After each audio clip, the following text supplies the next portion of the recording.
नमस्कार मित्रों, दूसरे की ओर नहीं, खुद की ओर ध्यान देना चाहिए। दूसरों से नहीं, खुद से प्रतिस्पर्धा करनी चाहिए। एक लोक कथा के अनुसार पुराने समय में एक शिष्य परेशानियों की वजह से बहुत निराश हो गया था।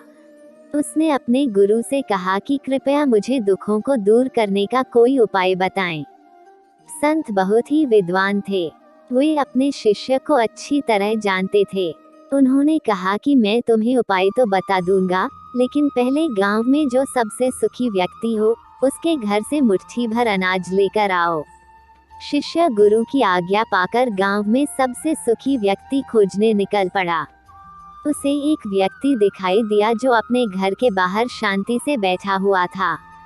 शिष्य ने सोचा कि ये सबसे सुखी होगा, इसीलिए आराम से बैठा है। शिष्य ने उस आदमी को अपने गुरु की आज्ञा बताई और कहा कि आप मुझे गांव में सबसे ज्यादा सुखी व्यक्ति लग रहे हैं। कृपया मुझे अपने घर से मुट्ठी भर अनाज दे दें। ये सुनकर वो व्यक्ति क्रोधित हो गया। उसने कहा कि आज सुबह सुबह ही मेरा पत्नी के साथ झगड़ा हो गया है।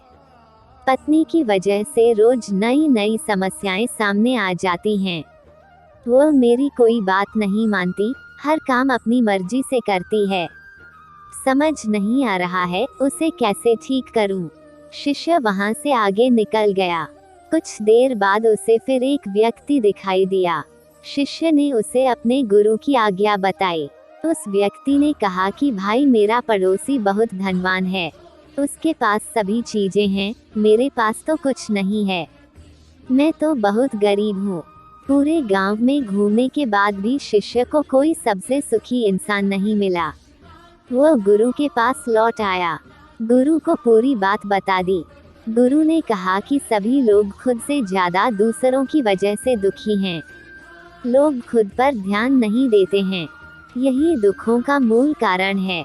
अगर हम सुखी रहना चाहते हैं तो हमें दूसरों पर नहीं, खुद पर ध्यान देना चाहिए।